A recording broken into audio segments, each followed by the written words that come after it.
Hi, welcome to my channel. ఎవరికి చెప్పొద్దు అంటే మీరేం ఊరుకోరు నాకు తెలుసు. షేర్ చేస్తారు, లైక్ చేస్తారు, సబ్స్క్రైబ్ చేస్తారు. ఎవరైనా చేసుకునే వాళ్ళు ఉంటే కూడా చేసేసుకోండి ఎంబడే.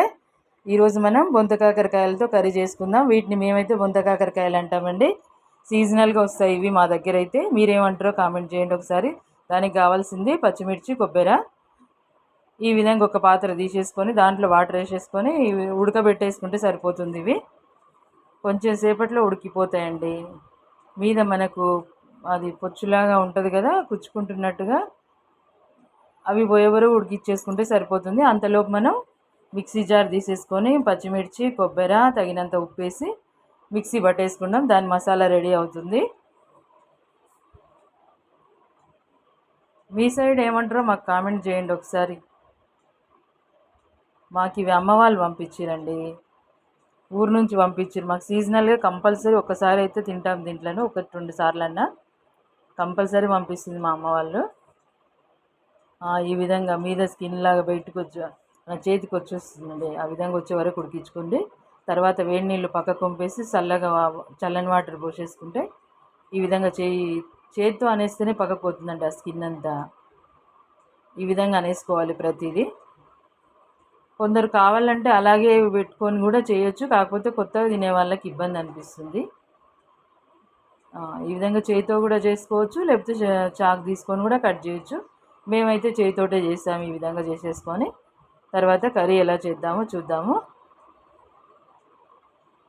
ఒక బాండీ తీసేసుకొని కొంచెం ఆయిల్ వేసుకుందాం. దాంట్లో కొంచెం ఆయిల్ వేసేసుకొని జీలకర్ర,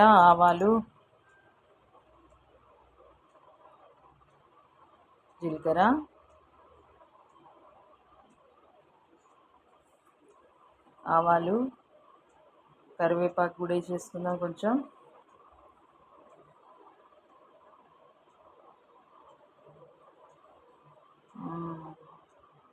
తర్వాత కాకరకాయ కూడా వేసేసుకొని ఒకసారి మూత పెట్టేసుకుందాము.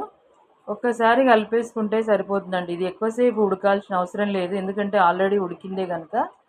ఇట్లా కలుపుకొని అటు ఇటు కొంచెం మగ్గిన తర్వాత మిక్సీకి వేసిన మసాలా యాడ్ చేస్తే సరిపోతుంది.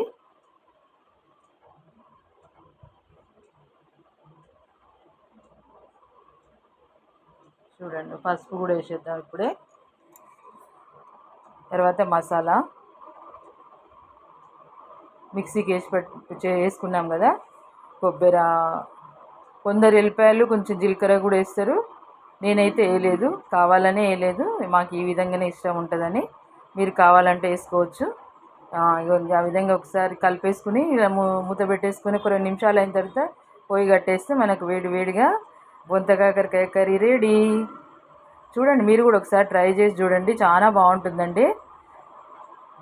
చూడండి, ఇది రొట్టెలకు బాగుంటుంది, అన్నానికి కూడా బాగుంటుందండి. చూడండి ఎంత బాగుందో. మీరు కూడా ఒకసారి ట్రై చేసి చూసి ఎలా ఉందో కామెంట్ చేయండి. మా ఛానల్ని లైక్, షేర్, సబ్స్క్రైబ్ చేసుకోండి. Thank you.